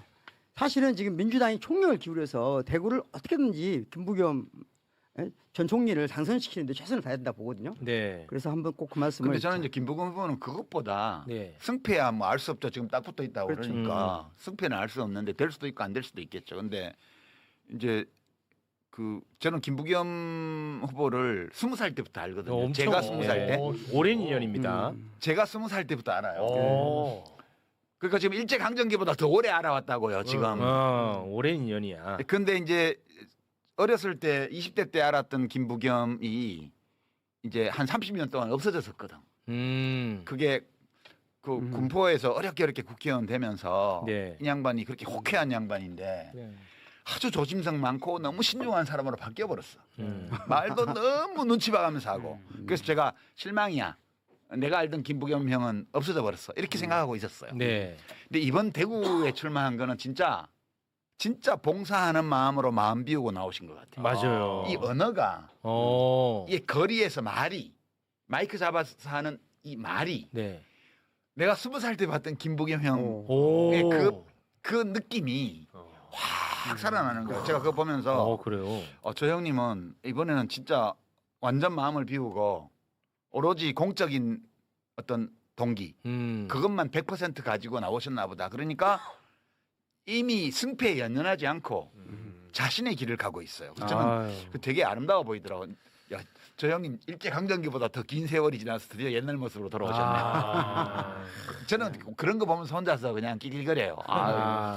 이 형 오랜만에 만나네 이러면서. 너무 좋다. 이 결과까지 아름다우면은 뭐 금상첨화 아니겠습니까? 민주당에 조금 그 선거에 조금이라도 보태고 싶은 분들은 대구에 가서 또 대구에 전화하고 그래서 대구가 한번 변하면 저는 이재명 정부 시절에 이런 문제가 좀 극복되고 그래서 하면 너무 좋을 것 같아요. 그러니까. 그래서 다른 거 다 잘못돼도 대구가 되면 좋을 것 같아요. 저는 부산 북구갑에 워낙 관심이 많은 사람이라서. 예. 그런 관심 없습니다. 솔직히 저는 그런 관심 근데 없어요. 우리 죽고 사는 문제야. 이 종편숙에는 더 고통스럽거든 아니, 나보다. 아니 저기 윤석열 탄핵의 동지잖아 한동훈이.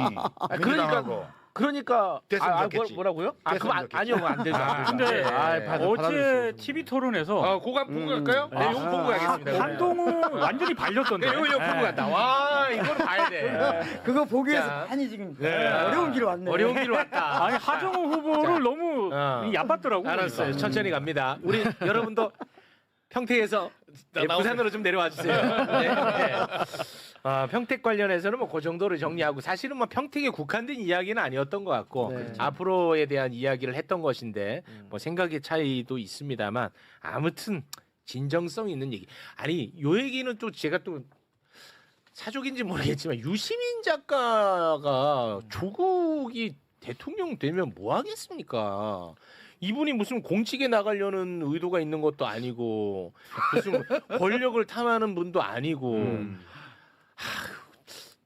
저만 너무 좀 편향적인가? 아니 어떤 사람들은 넌 많이 봐요. 제가 비평을 가끔 하지만 비평하고 나면 그 결과에 대해서 책임을 비평가로서 져야 되니까 사람들이 뭐라고 비평하는지를 보는데 뭐 이재명 대통령한테 되게 서운한 거 있나 봐요. 이런 식으로 말하는 인간들이 있더라고. 그러니까 보면서 정말. 참 이 세상은 넓고 인간은 다양하다. 어? 너무 자, 그런 소리 그만하시고요. 아. 곽수산 씨가 한번 해줘요 가끔. 그런 거. 혹시 우리 그 강선필 부대변인님 오늘 그 평택 관련 지금 부산 북구 내려가야 되니까 네네네네. 내려가기 앞서 이 정리 차원에서 네네네. 혹시 뭐 하고 싶었는데 못 하신 말씀 있으시면 좀 아니요, 뭐 저는 하여튼 그 조국 후보가 됐든 김영남 후보가 됐든 저는 유권자들이 서로의 어떤 마음을 통해 가지고 잘 결정하실 거라고 생각하고 그 네. 어떤 결과가 나오더라도 민주당은 그 결과에 대해서 책임지면 된다 그렇게 봅니다. 네, 알겠습니다.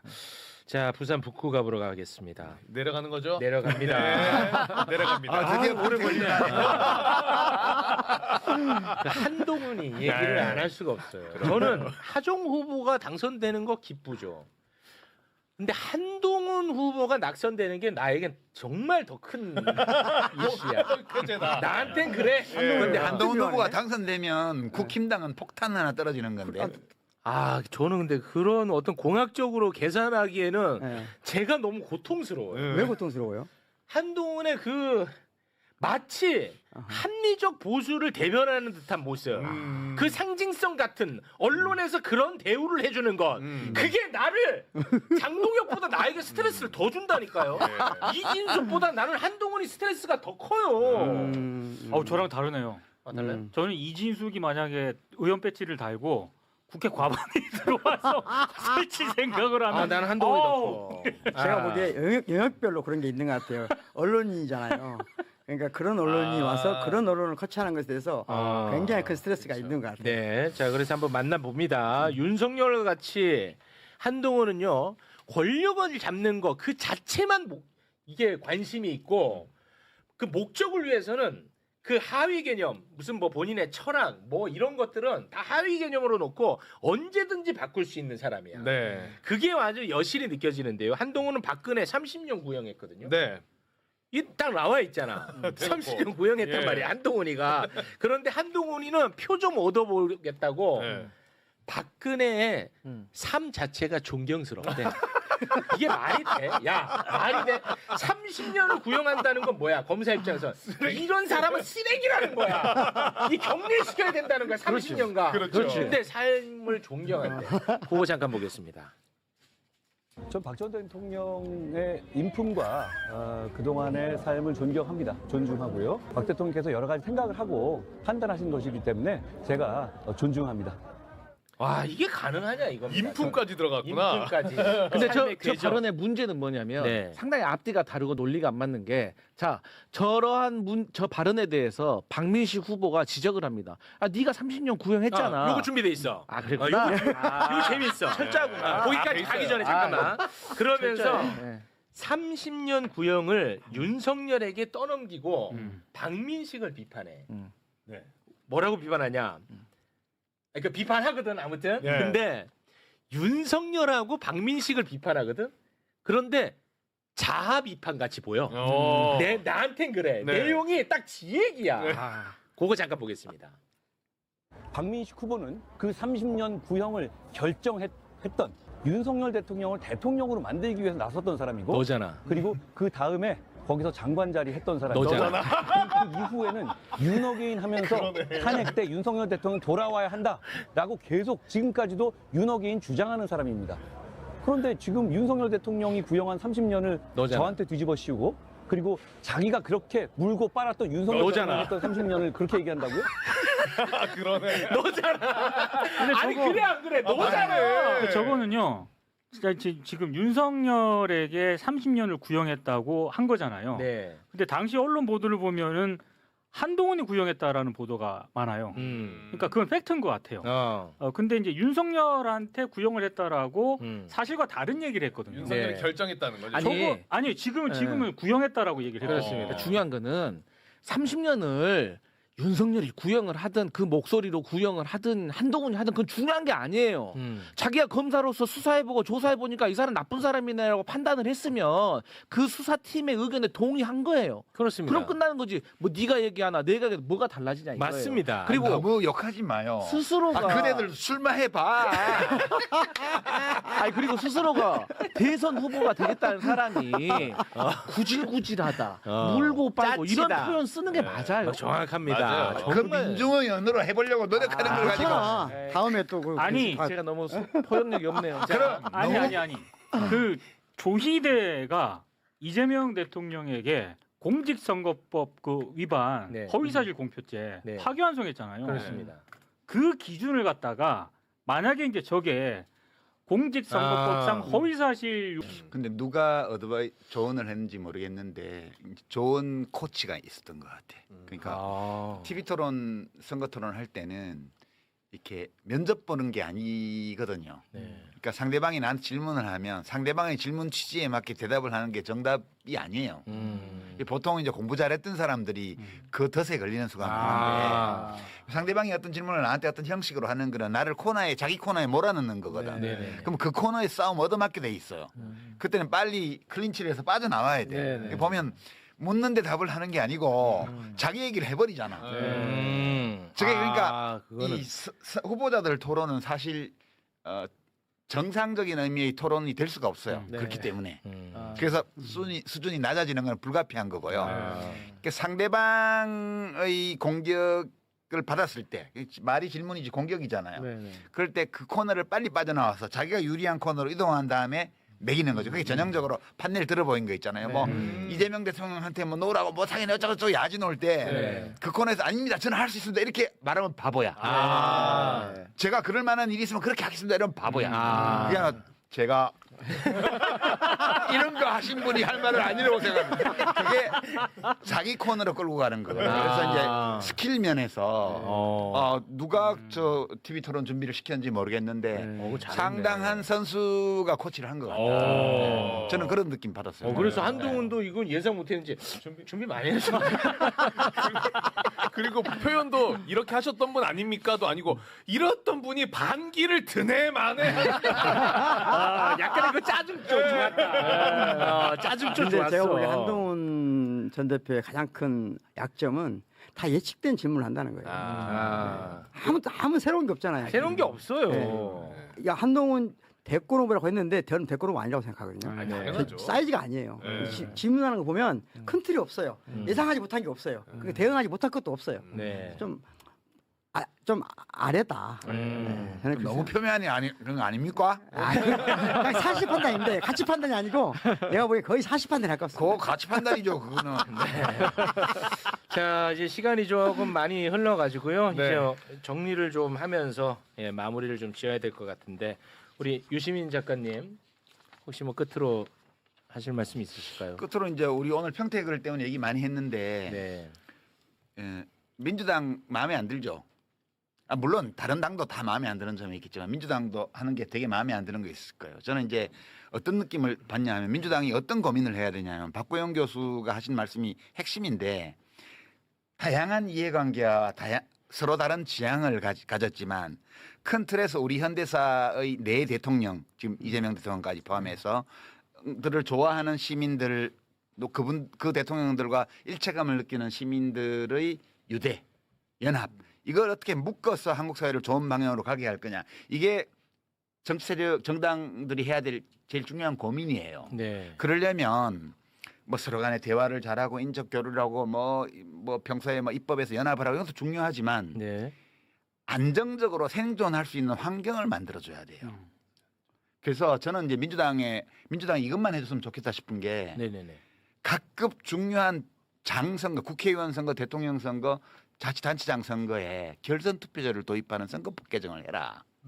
그러면 단일화니 뭐니 이런 것들 다 필요 없잖아요. 각자 다 나와서 해보고 누구든 이 진영에서 2등하는 후보가 있으면 그 사람으로 다 모으면 되잖아. 그러니까 맨날 작은 정당들이 소선거구를 하니까 맨날 사퇴 압박을 받잖아요. 지금 진보당, 조국혁신당 후보들 지금 전국적으로 다 사퇴하잖아요. 이거 얼마만한 억압인지를 한번 생각해 보시라고요. 그분들이 적은 수의 국민들의 지지를 받는다는 것은 현실인데 적은 수의 지지를 받는다고 해서 그것이 틀린 건 아니잖아요.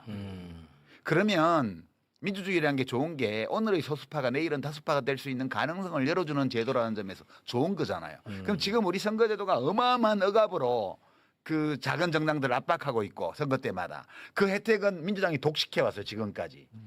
이걸 풀어줘라. 그러면 아니 꼭 이 방안이 아니더라도 무언가 다른 생각을 가진 사람들이 자기 나름의 정당을 만들어서 이 제도 속에서 존재하면서 시도해 볼 수 있는 생태계를 만들어주고 그 생태계 안에서 중심이 되어서 이런 연합 정치를 통해서 항구적으로 민주개혁 세력의 어떤 그 집권을 열어나갈 수 있는 이런 방안들에 대해서 고민하고 제안하고 대화하고 토론하고 국민들에게 설명하고 이런 노력을 1도 안 하고 있다는 것이 제가 지금 가지고 있는 제일 큰 불만이고요. 네. 아쉬움이고. 네. 근데 이제 저는 어떻게 생각하냐. 이 세상에 다 마음에 드는 게 어디 있어. 아니 우리 아버지라고 우리 엄마라고 내 마음에 다 드나? 그렇죠. 우리 형이라고 누나라고 동생이라고 다 마음에 드나? 자기 남편 자기 아내라고 다 마음에 들어요? 아니잖아요. 이 세상에는 100% 내 마음에 딱 드는 건 없다고. 그러니까 민주당도 내가 뭐 전반적으로 지지하는 정당이긴 한데 모든 면에서 나한테 내가 보기에 다 줄 수는 없다는 거예요. 그런 욕심. 네. 그러니까 뭔가 내 생각과 다르고 내 기대에 못 미친다고 해가지고 버리지 말라는 거예요. 그게 그런 게 정상이다. 그게 이 세상은 원래 그런 거다. 그렇게 해서 그거 있는 그대로 받아주고요. 그 대신에 지금 책임이 큰 당이기 때문에 그 당에 대해서는 이런 거 좀 해줬으면 좋겠어라고 요구도 하고. 그다음에 당원인 경우에는 당의 지도자가 되려는 분들에게 그런 요구도 좀 하고. 이렇게 해서 사실 지금 국힘당이 거의 극우 정당으로 지금 짜부러들고 있기 때문에 민주당이 얼마나 잘하냐에 대한민국 얼마나 잘 되냐가 거의 다 90% 걸려 있습니다. 맞아. 그냥 민주당의 문제가 아니고 민주당이 이 어떤 문제를 어떻게 하느냐가 대한민국 어떻게 되느냐를 그냥 결정하는 거예요. 그렇기 때문에 저는 민주당에서 정치하시는 분들이 좀 책임성 있는 태도로 했으면 좋겠어요. 네. 그냥 국회의원 자기 좀 안 되면 어때? 한번 했으면 됐지. 그렇게 생각하는 사람은 없어요. 그런 얘기는 하나만 한 얘기야. 그렇게 생각하는 사람은 없어. 그거는 그렇게 생각하고 해야 국회의원 오래 한다고. 생각하고 해야. 없어. 네. 그런 소망은 좀 말씀드리고 싶네. 아직 안 달아본 분한테 좀 민망하긴 한데. 근데 저도 뭐 결선 투표도 좋고 원래 저도 중대선거구 이런 거 되게 바뀌어야 된다고 생각합니다. 신인들은 무조건 좋아하죠. 사실. 신인가 누군데요? 신인. 제가 여기 있는 왜 신인 얘기하세요? 신인. 신인. 신인들을 아직 국회의원이 아닌 분이죠. 신인. 내가 버젓이 있는데 신인 얘기할 줄 알았잖아. 강성필이 신인규를 라이벌로 생각했다는 것이 부지불식간에 드러나 버렸어. 아직 현직이 없는 네. 분들한테는 네. 결선 투표 있는 게 좋죠. 네. 그럼요. 네. 네. 그러니까 뭐 저희 민주당이 이번 선거 잘 치르고 그냥 당에서도 결선 투표 하잖아. 당 네, 쪽이 그렇죠. 후보 뽑을 때. 네, 그냥 자기 당에서는 하면서 좋은 거를 왜 공직선거에는 안 하는 거야? 그렇죠. 네, 해야죠. 전체적으로. 저는 이제 그 조금 다른 얘기를 하나 하고 싶어요. 아까 유시민 작가님이 하신 말씀에 대부분 동의하고 또 그런 면에서 우리가 심사숙고해야 되는데 아까 그 이야기 중에 약간 엉뚱한 얘기지만 논점이 이탈될까봐 말 안 한 강승필 우리 선생님께서 부대표님께서 말씀하신 10대 20대 관련된 문제인데요. 지금 무엇보다도 중요한 게 교육 체계의 변화거든요. 네. 그런데 지금 이번 선거에 시도 교육감 선거를 하는데 그렇습니다. 참 무엇이 쟁점인지 무엇이 차이인지조차 모르고 있어요. 없어요. 누군지도 몰라요. 누군지도 몰라요. 네. 사실은 우리 미디어들이 좀 책임감 가졌으면 좋겠어요. 그건 좀 안타까워. 저도 매우 안타깝게 생각합니다. 네, 그래서 저는 개인적으로는 어떤 기준이 없는데 네. 그럼에도 불구하고 누가 진보 후보인지는 알아야 되잖아요. 몰라요. 그래서 그 기준이 없거든요. 어떤 경우가 문제냐면은 나는 옛날에 운동했어. 그러면 진보인가요? 막 이렇게 주장하는 게 많거든요. 그래서 그러다 보니까 저는 개인적으로는 그래도 선거가 중요하고 비교적 민주 진보 진영이 절차를 통해서 대표 후보로 나온 사람들을 찾아보자. 그 정도 노력은 하자. 네. 그 정도 노력은 해야 이분들이 와서 학교를 조금이라도 낫게 한다. 저는 지금 현재 민주 진보 진영의 좋은 운동장이 10년 후에는 반대로 바뀐다고 보거든요. 이거 지금 진보 교육감 문제 선거 그냥 별거 아닌 걸 생각하면 큰일 난다. 큰일 나. 우리 미래야. 그래서 저는 예. 개인적으로는 이건 반드시 정당으로 들어와야 된다는 생각 갖고 있어요. 갖고 있는데 그건 나중 얘기고 네, 네. 우선은 어쨌든 범민주 진보 시민들이 이러저런 절차를 통해서 합의 추대한 사람들을 진보 진영으로 믿자. 네. 그리고 그분들을 좀 누군지는 모르지만 찾아보자. 선거하기 전에 그런 알겠습니다. 제안을 드리고 싶습니다. 네. 아침에 뉴스 공장에서 캡처해갖고 엄청 돌리더라고. 오늘. 아침 잔인하고 못 들었습니다. 알겠습니다. 자, 우리 민동기 기자님도 끝으로 어떤 말씀이든지 다 가능합니다. 사전 투표하고 왔고요. 아유, 고생하셨습니다. 생각보다 많은 분들이 줄을 서 계셨습니다. 고맙습니다. 내일까지 하시니까 사전 투표 꼭 많이 해줬으면 좋겠습니다. 네, 지금 보니까 8.15% 투표를 또 하셨네요. 고맙습니다. 자, 그러면 오늘은 여기에서 좀 마무리를 짓도록 하겠습니다.